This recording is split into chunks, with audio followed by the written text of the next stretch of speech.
This story may or may not be a real story, but that's up to you to decide. In 2008, a missing person case shook the quiet town of Black Ridge. Ethan Carter, a 29-year-old man, had vanished without a trace. His apartment was left untouched, his keys on the table, his dinner half-eaten. The only clue was a single message scrawled in black ink on the bathroom mirror. "Don't let him in." Detectives combed through security footage. At exactly 3:15 a.m., Ethan was seen unlocking his front door, but he wasn't alone. A tall, gaunt figure stood behind him, its face obscured by shadow. The door shut. Ethan was never seen again.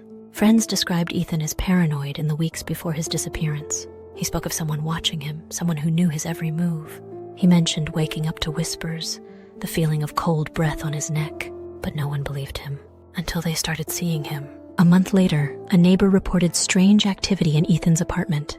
The lights flickered at night. The curtains moved when no one was inside. Then, the neighbor disappeared too. The only thing left behind? A single message scribbled in trembling handwriting. "He's inside now." The police investigated Ethan's apartment again, but there was no sign of forced entry, no clues leading to his whereabouts.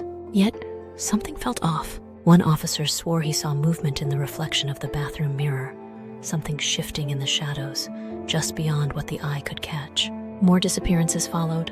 Another tenant moved in months later. He lasted only 3 nights before packing up and leaving in the middle of the night, abandoning everything he owned. When his friends asked why, all he would say was, "I heard him breathing." Local legends grew around the apartment. Some believed Ethan had been taken by something beyond human comprehension. Others whispered that Ethan became whatever had haunted him. Those brave enough to step inside claimed they felt an unnatural presence watching them, something standing just beyond the corner of their vision, something that always disappeared when they turned their heads. A journalist named Sarah Whitmore decided to investigate the case. She spent a night in Ethan's apartment, armed with a camera and recording equipment. The footage she captured sent shivers down the spines of those who watched it. At first, nothing happened. The apartment was silent. But around 3:15 a.m., the air in the room seemed to shift. The lights flickered. The bathroom door creaked open on its own. Sarah's camera caught something.